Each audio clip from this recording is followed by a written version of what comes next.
किसी गांव में एक औरत अपने 5 साल के छोटे बच्चे के साथ रहती थी। कुछ माह कबल उसके शौहर का इंतकाल हो गया था, लिहाजा ये औरत अपने इकलौते बेटे की तालीम और तरबियत के लिए खुद ही लोगों के घरों में काम करती, उनके बर्तन मांजती, कपड़े धोती और उनके बड़े बड़े घरों को ये अकेली औरत तने तन्हा साफ करती, सिर्फ इसलिए कि उसके बेटे की किसी चीज में कोई कमी न रह जाए। वक्त गुजरता गया और कई साल बीत गए। अब उसका बेटा जवान हो गया था और किसी अच्छी कंपनी में नौकरी कर रहा था। उसकी शादी हो गई थी और एक प्यारा सा बेटा भी था। और ये औरत अब बुढ़ापे की दहलीज पर दस्तक दे रही थी। बेटा शादी के बाद और नौकरी मिलने के बाद मां का एहतराम करना तो दूर की बात, उसके साथ ढंग से बात भी ना करता था।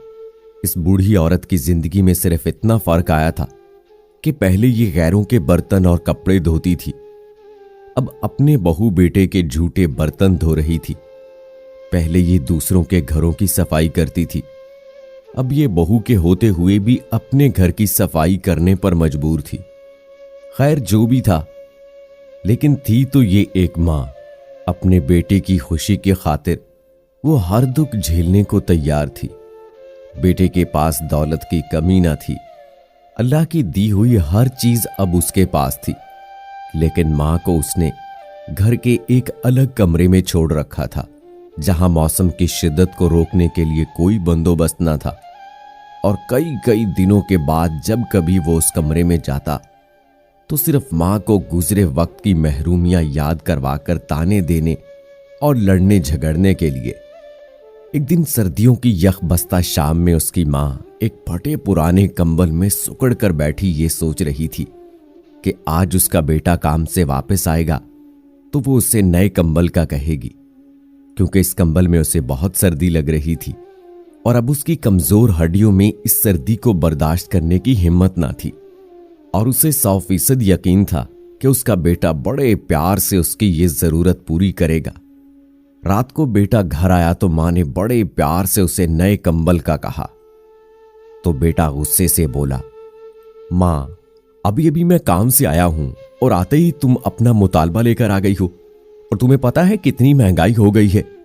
अभी तुम्हारे पोते को स्कूल दाखिल करवाना है, उसका यूनिफॉर्म और किताबें लेनी है, गाड़ी की किस्त अदा करनी है, मैंने अभी अपने लिए जैकेट खरीदनी है, तुम्हारी बहू के लिए शाल लानी है। तुम तो सारा दिन घर में ही रहती हो, तुम्हें कंबल की इतनी क्या अशद जरूरत आन पड़ी है। हम लोगों ने तो बाहर घूमने जाना होता है, तुम किसी तरह ये सर्दियां गुजार लो, अगले साल सर्दियों से पहले पहले तुम्हारे कंबल का कुछ बंदोबस्त कर दूंगा। बूढ़ी मां खून के आंसू पीकर चुपचाप अपने बोसीदा हाल कमरे में वापस आ गई और फटे हुए कंबल को ओढ़कर टूटी हुई चारपाई के कोने में सुकड़ कर लेट गई। सुबह जब बेटे की आंख खुली तो पता चला पिछली रात मां अल्लाह को प्यारी हो गई। बेटे ने अपने तमाम रिश्तेदारों को मां के जनाजे पर बुलाया और मां के कफन दफन और मेहमानों की खातर मदारत पर लाखों रुपए खर्च किए। जो भी जनाजे में शरीक हुआ यही कहता कि काश अल्लाह हर किसी को ऐसा बेटा दे, मरने के बाद भी मां से कितनी मोहब्बत है।